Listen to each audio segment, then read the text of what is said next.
नमस्कार, मैं हूं आपके साथ पवन नारा और आप देख रहे हैं राजधर्म। 2024 के लोकसभा चुनाव से पहले देश के एक और राज्य में बदलाव की बयार बह रही है।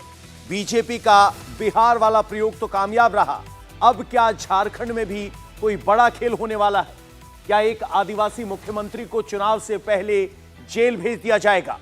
क्या बीजेपी ने नफा नुकसान कैलकुलेट कर लिया है? राजधर्म में आज आपको झारखंड के सियासी बवाल पर हर सवाल का जवाब मिलेगा। उससे पहले आपको इस वक्त की ताजा खबर बता दें, जहां रांची में हेमंत सोरेन से पूछताछ जारी है, वहीं ईडी ने केजरीवाल को 5वां सम्मन भेजा है। केजरीवाल को शराब घोटाले में पूछताछ के लिए बुलाया गया है। केजरीवाल को 2 फरवरी को पेश होने के लिए कहा गया था। ईडी अभी तक केजरीवाल को बार बार सम्मन भेज चुकी है। यह 5वां सम्मन है, लेकिन वो कोई ना कोई बहाना बनाकर ईडी के सामने पेश नहीं हुए। एक तरफ हेमंत सोरेन पर गिरफ्तारी की तलवार लटक रही है। जेएमएम को आशंका है कि उन्हें आज पूछताछ के बाद गिरफ्तार किया जा सकता है, तो केजरीवाल खुद आशंका जता चुके हैं कि उन्हें गिरफ्तार करने की साजिश चल रही है। ऐसे में बड़ा सवाल यह है कि क्या चुनाव से पहले विपक्ष के दो मुख्यमंत्री गिरफ्तार होंगे? ईडी ने इससे पहले केजरीवाल को 4 बार समन भेजा है, लेकिन हर बार वो कोई न कोई बहाना बनाकर पेश नहीं हुए। केजरीवाल को पहली बार 2 नवंबर को पेश होने के लिए कहा गया था। तब उन्होंने 5 राज्यों में चुनावी प्रचार का तर्क देकर आने से इनकार कर दिया। ईडी ने केजरीवाल को दूसरा सम्मन 21 दिसंबर को भेजा। तब सवालों का जवाब देने के बजाय केजरीवाल विपासना करने और पंजाब निकल गए। केजरीवाल को तीसरा सम्मन 3 जनवरी के लिए मिला था। तब पेश नहीं होने के लिए उन्होंने राज्यसभा चुनाव और गणतंत्र दिवस की तैयारियों का बहाना बनाया। चौथे सम्मन को उन्होंने अवैध बताकर इसे अपनी गिरफ्तारी की साजिश करार दिया था। हमारे सहयोगी अतुल भाटिया इस वक्त हमारे साथ हैं। अतुल, 5वां सम्मन अरविंद केजरीवाल को मिला है। अरविंद केजरीवाल बार बार यह दलील देते रहे हैं कि मुझे किस भूमिका में बुलाया जा रहा है, गवाह के तौर पर, आरोपी के तौर पर। तो अब क्या इस नोटिस में इस तरह की कोई स्पष्टीकरण है या वही स्टैंडर्ड फॉर्मेट का नोटिस एक बार फिर जारी हुआ है? देखिए पवन, ये 5वां सम्मन है अरविंद केजरीवाल को। दिक्कतें अरविंद केजरीवाल की बहुत ज्यादा बढ़ने वाली हैं। आपने देखा होगा जिस तरीके से हेमंत सोरेन को लगातार सम्मन किए जा रहे थे, वो स्किप कर रहे थे उन सम्मन्स को, और जब वो दिल्ली पहुंचते हैं तो ईडी की टीम उनको दिल्ली में उनको ढूंढने की कोशिश करती है। और अब दूसरी बार जो हेमंत सोरेन है उनसे उनके सरकारी आवास पर रांची में पूछताछ हो रही है। तो जो ईडी सम्मन्स कर रही है, उनको केजरीवाल को भी पता है कि कभी ना कभी उनको पेश होना होगा। 2024 का चुनाव सर के ऊपर है। उससे पहले ये 5वां सम्मन, जिसको लेकर अरविंद केजरीवाल को देखना होगा कि आखिर अब वो क्या जवाब देते हैं। 2 फरवरी परसों है।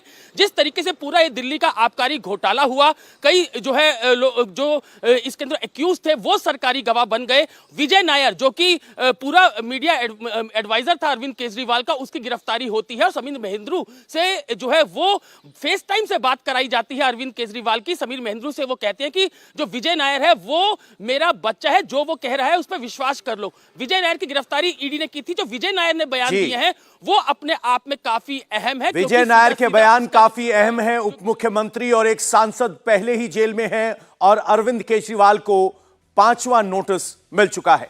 इधर पिछले 1.5 घंटे से भी ज्यादा के वक्त से हेमंत सोरेन की ईडी की पूछताछ जारी है। यह पूछताछ सीएम हाउस में हो रही है। हेमंत सोरेन से दूसरी बार ईडी की पूछताछ हो रही है। 20 जनवरी को भी ईडी ने सोरेन से 7 घंटों तक पूछताछ की थी। उसके बाद बदले हालात को देखते हुए सीएम हाउस के बाहर भारी संख्या में पुलिस का पहरा है।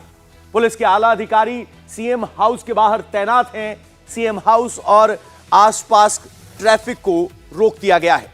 3 तस्वीरें देखिए। हेमंत सोरेन की गिरफ्तारी को लेकर कई तरह के सवाल उठ रहे हैं। अगर गिरफ्तारी ही करनी थी तो दिल्ली में ज्यादा आसान था। रांची में माहौल बनाने का मौका क्यों दिया गया? क्या हेमंत सोरेन को गिरफ्तार होते ही उनकी पत्नी कल्पना सोरेन को मुख्यमंत्री बना दिया जाएगा? लेकिन सबसे पहले आपको वो सवाल बताते हैं जिसका जवाब सब जानना चाहते हैं।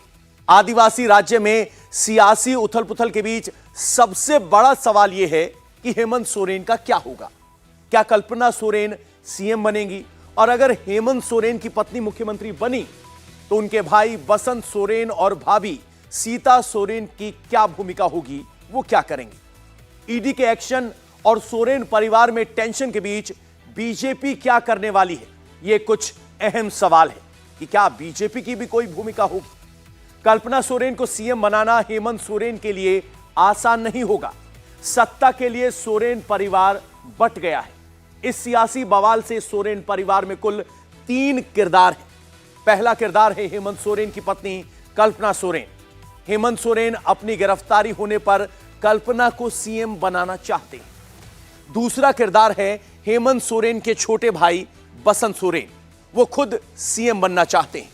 और तीसरा किरदार है हेमंत सोरेन की भाभी सीता सोरेन, जो विधायक भी हैं, वो कल्पना को सीएम बनाने के खिलाफ है। यानी परिवार में ही अब वो विरोधाभास दिखने लगा है। कल्पना सोरेन की सीएम बनाने की तैयारी है, इसके संकेत साफ साफ दिख रहे हैं। बताया जा रहा है कि जेएमएम कांग्रेस के विधायकों के साथ खाली पन्नों पर दस्तखत ले चुकी है ताकि हेमंत सोरेन की गिरफ्तारी होने पर बिना किसी विरोध के कल्पना को मुख्यमंत्री बनाया जा सके। जेएमएम विधायकों की बैठक में कल पहली बार कल्पना सोरेन मौजूद थी और वो तस्वीरें बाकायदा दिखाई दी गई। यानी संकेतों में बता दिया गया है कि कल्पना सोरेन रेस में आगे। हेमंत सोरेन का प्लान भी रेडी है। गिरफ्तार होते ही कल्पना सोरेन को मुख्यमंत्री बनाने की तैयारी है। जेएमएम और कांग्रेस के नेताओं ने भी कह दिया है कि पार्टी का अगला एक्शन रेडी है, प्लान भी तैयार। केंद्र सरकार या भाजपा को आप देख ही रहे हैं कि भाजपा किस तरह से तमाम उन राज्यों में जहां भाजपा की सरकार नहीं है उनको अस्थिर करने की, उन्हें गिराकर अपनी सरकार बनाने की किस तरह से साजिशें रच रही हैं हर जगह। इसलिए पार्टी पूरी तरह से तैयार है किसी भी तरह की साजिश का सामना करने के लिए, उसका मुकाबला करने के लिए। और हालांकि ऐसी कोई नौबत नहीं आएगी क्योंकि तमाम विधायक, माननीय विधायक, मंत्रीगण सभी एकजुट हैं हमारे गठबंधन में, कांग्रेस, राजद और जेएमएम के। और उन्होंने एक स्वर में कहा है कि माननीय हेमंत सोरेन जी ही मुख्यमंत्री रहेंगे। अगर किसी भी तरह से भाजपा परेशान करने की कोशिश करेगी उसके लिए भी पार्टी हर तरह से तैयार है। उसके लिए नाम अभी तक कोई ऐसा सामने सार्वजनिक रूप से नहीं आया है, लेकिन वैसे मुझे नहीं लगता कि इसकी नौबत आएगी। माननीय मुख्यमंत्री हेमंत सोरेन जी ही रहेंगे। हम अपना कंटीजेंट प्लान नहीं बनाए, आप ही बोल रहे हैं कि आज हो सकती है गिरफ्तारी। ये हमें तो अभी तक नहीं समझ रहा है, आपके पास ज्यादा ऑथेंटिक खबर है। तो ऐसे स्थिति में जो उनकी नियत है और जो उनकी नीति चल रहा है, मैं इस देश का गृह मंत्री रहा हूं जब ये लोग कहीं नजर नहीं आ रहे होंगे। तो ऐसे स्थिति में झारखंड में आज अपना कंटीजेंट कोई अल्टरनेटिव प्लान नंबर बी बना करके रखे हैं ये लोग। तो सियासी उथल पुथल के बीच बीजेपी लगातार हेमंत सोरेन पर अटैक कर रही है और इस अटैक की कमान बीजेपी सांसद निशिकांत दुबे संभाल रहे हैं। आइए आपको दिखाते हैं कि रोज रोज हेमंत सोरेन पर आरोप लगाने वाले निशिकांत दुबे ने आज एक और बड़ा कहा है। उन्होंने कहा है कि जजों पर दबाव बनाने की तैयारी कर रहे हैं सोरेन, पूछताछ से बचने के लिए डरा रहे हैं सोरेन और सवालों से बचने के लिए भी वो जवाब दे सकते हैं, यानी सवालों का जवाब दें सोरेन, उन्होंने ऐसा कहा है। तो कुल मिलाकर निशिकांत दुबे लगातार सवाल उठा रहे हैं जिस तरह की स्थिति बनी है उस पर और जैसे मुख्यमंत्री गायब हुए थे उस पर। वो अपनी पत्नी को जो है बनाना चाहते हैं, कल्पना सोरेन जी को, लेकिन उनके घर में विद्रोह हो गया है। 29 में से 18 एमएलए जो है उनकी पत्नी के पक्ष में नहीं है।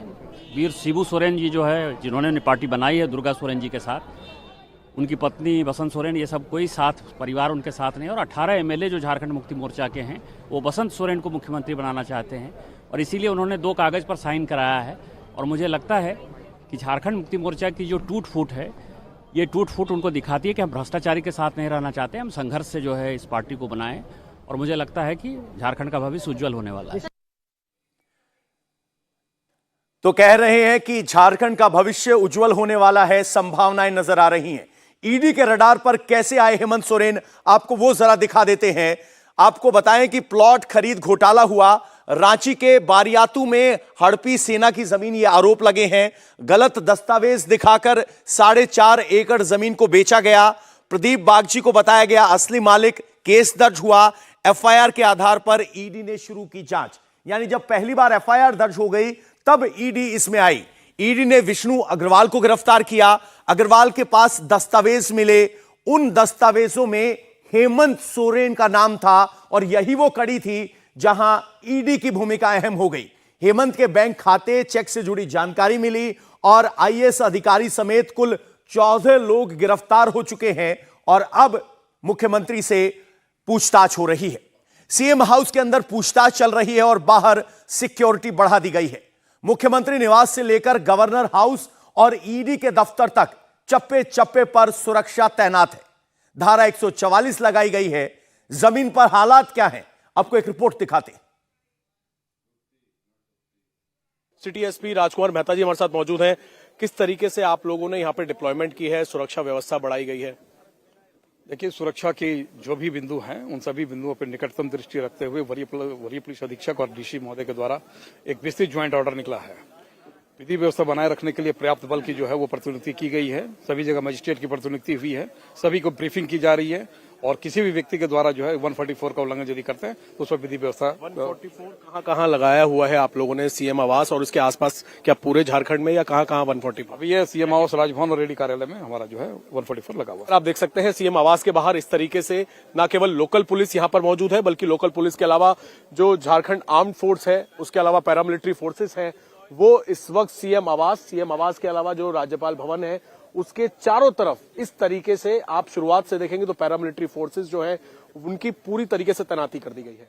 शुरुआत से लेके जहां से ये सीएम आवास का रास्ता आता है, ये सामने सीएम आवास का दरवाजा है और सीएम आवास के दरवाजे के आगे अगर आप देखेंगे तो यहां पर भी इस तरीके से भारी डिप्लॉयमेंट जो है वो किया गया है।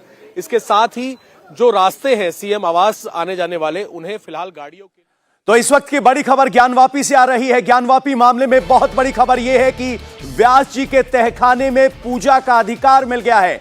आपको बता दें कि व्यास जी के तहखाने को डीएम के अंडर सुपुर्द करने की पहले ही परमिशन मिल चुकी थी, जिसके बाद वहां पूजा के अधिकार की अर्जी लगाई गई थी। उस पर सुनवाई पूरी होने के बाद अब व्यास जी के तहखाने में पूजा का अधिकार मिल गया है और यह हिंदू पक्ष के लिए बहुत बड़ा फैसला है, क्योंकि ज्ञानवापी मामले में हिंदू पक्ष की इसे बड़ी जीत माना जा रहा है। आपको बता दें कि 1993 में जो प्लेसेस ऑफ वर्शिप एक्ट था उसके लागू होने की वजह से उसकी दलील देते हुए वहां पूजा खत्म हुई थी, बंद हुई थी, लेकिन अब वापस पूजा का अधिकार मिला है। आपको बता दें कि ज्ञानवापी का पूरा एएसआई सर्वे हुआ। सर्वे में जो तथ्य निकल कर आए उनसे यह स्पष्ट हुआ कि इस परिसर का कैरेक्टर हिंदू मंदिर का कैरेक्टर है और 1993 तक जो तहखाना था उसमें व्यास परिवार पूजा अर्चना करता था 1993 तक।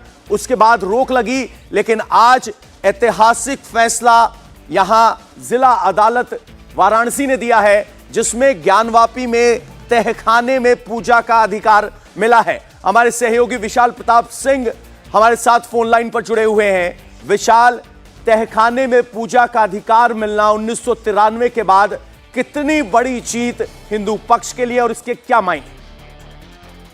देखिए पवन, अब से कुछ देर पहले ये जिला अदालत का जो फैसला आया है ये अपने आप में बहुत ज्यादा मायने रखता है और बहुत ज्यादा बड़ा इसलिए भी है क्योंकि अब से एक हफ्ते पहले जिस तरीके से एएसआई की रिपोर्ट आई थी और उस रिपोर्ट में बाकायदा जो साइंटिफिक सर्वे के जरिए, सैंपलिंग के जरिए जो बात सामने आई थी कि मौके पर पुराना मंदिर हुआ करता था जिसके ऊपर मस्जिद बनाई गई थी, और अब से कुछ देर पहले जो फैसला आना कि व्यास जी के तहखाने में जाकर के याचिकाकर्ताओं की तरफ से जो दलील दी गई थी कि वो 1993 तक इस तहखाने में जाकर के पूजा अर्चना करते थे, लेकिन 1993 के बाद कोर्ट के आदेश के बाद फिलहाल वहां पर रोक लगा दी गई थी और तहखाने में किसी को भी पूजा अर्चना करने के लिए जो परमिशन थी वो नहीं दी जाती थी। लेकिन जो व्यास परिवार है वो लगातार इस पूरे मामले की कवायद कानूनी रूप से लड़ रहा था और कोर्ट ने अब से कुछ देर पहले ये बड़ा और ऐतिहासिक फैसला दिया है कि व्यास जी के तहखाने में जाकर के जो याचिका करता है और साथ ही जो भी लोग वहां जाकर के पूजा अर्चना करना चाहते हैं वो सुरक्षा व्यवस्था का ध्यान रखते हुए किसी भी तरीके से मौके पे माहौल न खराब हुए इसका ध्यान में रखते हुए 1993 की स्थिति को दोबारा शुरू कर सकते हैं। यानी कि अब उनको ये अधिकार मिला है लगभग 29 सालों बाद कि व्यास जी के तहखाने में जाके वो पूजा अर्चना कर सकते हैं। और पवन, आपको बताना चाहूंगा कि पिछले हफ्ते ही जिलाधिकारी वाराणसी को इस तहखाने का कस्टोडियन बनाया गया था। यानी कि जिलाधिकारी के निर्देश के बाद अब यहाँ पर जो पूजा अर्चना है वो भी हो सकती है, क्योंकि कोर्ट का यह ऐतिहासिक फैसला आ गया है जिसमें व्यास परिवार को और तमाम हिंदू भक्त को वहां जाकर के पूजा अर्चना करने का मौका मिलेगा। तो एएसआई की रिपोर्ट के बाद आज कोर्ट का यह ऐतिहासिक फैसला होना कि वहां पर जाकर के पूजा अर्चना की जा सकती है, अपने आप में ज्ञानव्यापी केस में हिंदू पक्ष को बड़ा मजबूत संबल देता है। और मुस्लिम पक्ष के लिए, जो कि लगातार इस बात का विरोध कर रहा था कि वहां पर पूजा अर्चना करने की परमिशन न दी जाए, मुस्लिम पक्ष के लिए एक बहुत बड़ा झटका है। पवन, विशाल, एक सवाल सबके मन में होगा कि यह तहखाना कहां स्थित है? 1993 तक पूजा होती थी तो किस आधार पर इस पूजा को रोका गया था, और अब कैसे यह बहुत बड़ी जीत है क्योंकि श्रृंगार गौरी पर सिर्फ 2 दिन साल में पूजा करने का अवसर मिलता है, लेकिन अब जहां ज्ञानवापी मस्जिद है उसके नीचे पूजा का अधिकार मिलेगा। और प्लेसेस ऑफ वर्शिप एक्ट में जो बात की जाती है कि नेचर ऑफ प्लेस क्या है, तो नेचर बदलने की कोशिश क्या माना जाए 1993 में हुई पूजा को रोककर?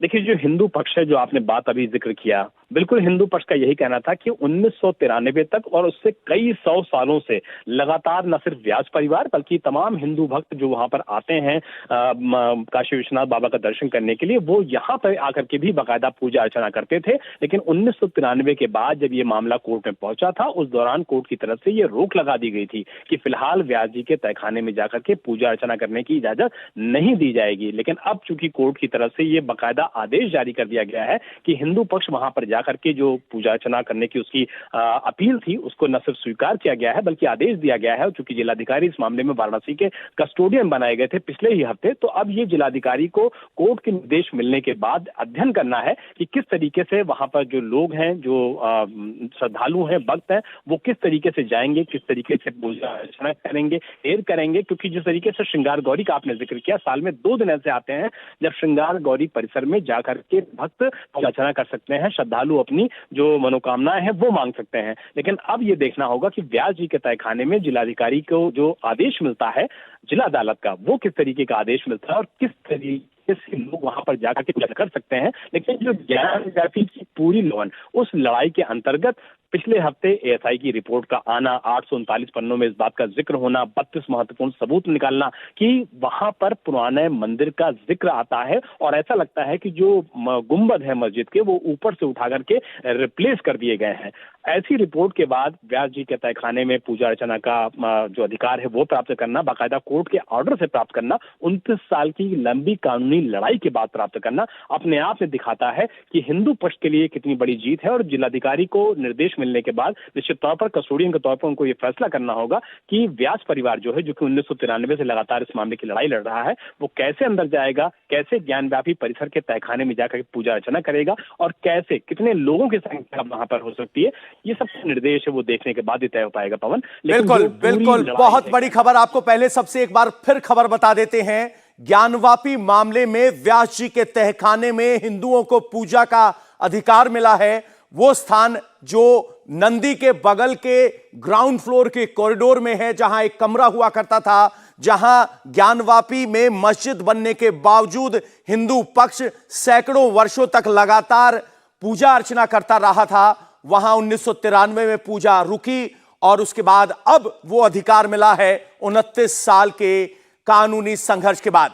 हमारी सहयोगी रुचि कुमार जी सीधे जुड़ गई हैं। रुचि जी, कितनी बड़ी जीत इसे हिंदू पक्ष के लिए माना जाए, खास तौर पर जब 29 साल पहले कानूनी ऑर्डर का हवाला देते हुए उस पूजा को रुकवाया गया था? देखिए, ऐसा है, बहुत बड़ी जीत है क्योंकि आपने देखा पवन की किस तरह से एएसआई की रिपोर्ट आई और उस रिपोर्ट में ये कहा गया कि मंदिर के पिलर्स पर ये मस्जिद बनाई गई है, हिंदू मंदिर था। तो पहली बड़ी जीत हिंदू पक्ष की वो थी। अब ये भी बहुत बड़ी जीत है क्योंकि जो आप वहां पे जाते हैं काशी विश्वनाथ धाम में, तो जो नंदी आपको दिखाई देती है उसके सामने ये व्यास जी का तहखाना है। और क्योंकि हिंदू पक्ष ये कह रहा है कि 93 के पहले तक वहाँ पे पूजा अर्चना होती थी, लेकिन उसके बाद उस समय की सरकार ने वो बंद करा दी थी और वो प्लेसेस ऑफ वर्शिप एक्ट के अधीन। आपको रुचि जी रोकना चाहूंगा, विष्णु शंकर जैन जो इस मामले में पक्षकार हैं वो कुछ बोल रहे हैं, आपको सुनवाते हैं। तो आप समझ सकते हैं कि काशी